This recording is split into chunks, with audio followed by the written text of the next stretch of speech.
नमस्कार, P academy के YouTube channel में हम आपका स्वागत करते हैं। आज हम बात करेंगे संविधान में संशोधन की प्रक्रिया के संबंध में कि हमारे संविधान में संशोधन कैसे किया जाता है और क्यों किया जाता है। आगे बढ़ने से पहले हम जान लेते हैं कि संविधान में संशोधन की आवश्यकता क्यों पड़ती है। जैसा कि हम सबको पता है कि किसी भी देश का संविधान उसके शासन का प्रमुख आधार होता है। यदि संविधान में बदलते हुए समय और परिस्थिति के अनुसार संशोधन नहीं किया गया तो वह अप्रासंगिक हो जाएगा। ये भी हो सकता है कि लोग उसका पालन करना बंद कर दें या फिर देश में क्रांति की स्थिति भी उत्पन्न हो सकती है। इसलिए समय समय पर संविधान में संशोधन किया जाना आवश्यक है। इस बात को ध्यान में रखते हुए संविधान निर्माताओं द्वारा भारतीय संविधान में संशोधन की प्रक्रिया को अपनाया गया।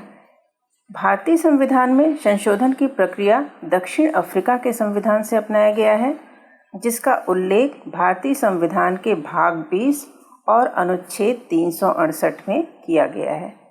किसी भी संविधान में संशोधन की प्रक्रिया हमें यह बताती है कि वह संविधान कठोर है या लचीला। यदि संविधान में संशोधन की प्रक्रिया जटिल है तो वह कठोर संविधान कहा जाता है, जैसे अमेरिका का संविधान। यदि संविधान में संशोधन की प्रक्रिया आसान है तो वह लचीला संविधान कहा जाता है, जैसे ब्रिटेन का संविधान। भारतीय संविधान न तो ब्रिटेन के समान लचीला है न ही अमेरिका के समान कठोर है, बल्कि भारतीय संविधान में लचीला और कठोर दोनों के ही गुण विद्यमान हैं। इसलिए भारतीय संविधान में संशोधन की 3 प्रक्रिया अपनाई गई है। पहला, साधारण बहुमत द्वारा संशोधन। दूसरा, विशिष्ट बहुमत द्वारा संशोधन। तीसरा, विशिष्ट बहुमत के साथ साथ कम से कम आधे राज्यों के विधानमंडल की स्वीकृति द्वारा संशोधन। आगे बढ़ने से पहले हम आपको बताना चाहेंगे कि हमारे संविधान में संशोधन का प्रस्ताव संसद के किसी भी सदन में लाया जा सकता है और साथ ही पक्ष या विपक्ष के किसी भी सदस्य द्वारा संशोधन के प्रस्ताव को सदन में प्रस्तुत किया जा सकता है। संशोधन का प्रस्ताव संसद के दोनों सदन से पारित होना आवश्यक है।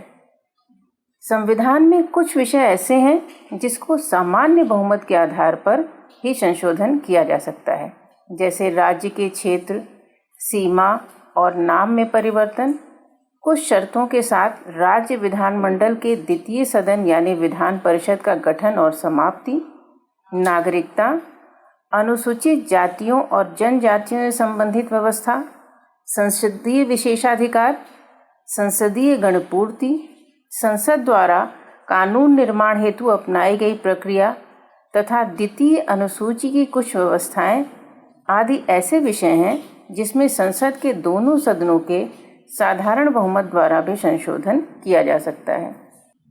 दूसरा, संविधान में कुछ ऐसे विषय हैं जिसमें संसद के विशिष्ट बहुमत यानी 2/3 बहुमत के आधार पर ही संशोधन किया जा सकता है, जैसे मूल अधिकार, नीति निर्देशक तत्व तथा संविधान की अन्य सभी व्यवस्थाएं जो प्रथम और तृतीय श्रेणी में नहीं आती।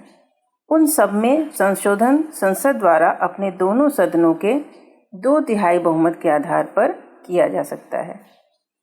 संविधान में संशोधन की तीसरी प्रक्रिया के अंतर्गत संसद के दोनों सदनों के 2/3 बहुमत के साथ साथ कम से कम आधे राज्यों के विधानमंडल की स्वीकृति भी आवश्यक होती है। इस वर्ग में आने वाले विषय हैं राष्ट्रपति का निर्वाचन, राष्ट्रपति का निर्वाचन पद्धति, संघ की कार्यपालिका शक्ति, राज्यों की कार्यपालिका शक्ति, संघीय न्यायालय, उच्च न्यायालय, केंद्र और राज्य के मध्य विधायी संबंध, 7वीं अनुसूची, संसद में राज्यों का प्रतिनिधित्व तथा संविधान में संशोधन प्रक्रिया से संबंधित उपबंध। आइए अब हम देखते हैं संशोधन प्रक्रिया के संबंध में कुछ महत्वपूर्ण बातें। संविधान संशोधन अधिनियम पर राष्ट्रपति का हस्ताक्षर मात्र एक औपचारिकता है।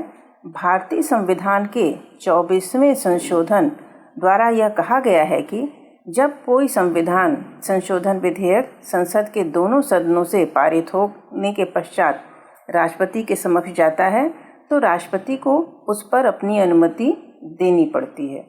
1971 से पूर्व राष्ट्रपति इस पर अपनी असहमति व्यक्त कर सकता था, परंतु 1971 के बाद से ऐसा नहीं कर सकता है। जब कोई संशोधन विधेयक संसद में 2/3 बहुमत से पारित करने के पश्चात राज्य के विधानमंडल के पास भेजा जाता है, तो राज्य विधानमंडल उस विधेयक को कितने समय में स्वीकार या अस्वीकार करेगा, इस प्रकार की समय सीमा निर्धारित करने का कोई प्रावधान नहीं है। यदि किसी संशोधन विधेयक को लेकर दोनों सदनों में किसी प्रकार का मतभेद उत्पन्न हो जाता है, तो दोनों सदनों की सम्मिलित बैठक बुलाकर उस मतभेद की स्थिति से निपटने का भी कोई प्रावधान नहीं किया गया है। संविधान में संशोधन की पहल करने का अधिकार राज्यों के विधानमंडल के पास या देश की जनता के पास नहीं है, अर्थात संविधान में संशोधन का प्रस्ताव सिर्फ संसद द्वारा लाया जा सकता है। देश की जनता तथा राज्यों के विधानमंडल को ऐसा अधिकार नहीं दिया गया है। अनुच्छेद 368 के तहत संविधान के मूल ढांचे में संशोधन करने का अधिकार संसद को नहीं दिया गया है। तो ये थी जानकारी संविधान में संशोधन प्रक्रिया के संबंध में। आशा करती हूँ कि हमारा ये वीडियो आपको पसंद आया होगा। आप सभी से निवेदन है कि इस वीडियो को लाइक करें, शेयर करें और साथ ही हमारे चैनल को सब्सक्राइब भी करें। धन्यवाद।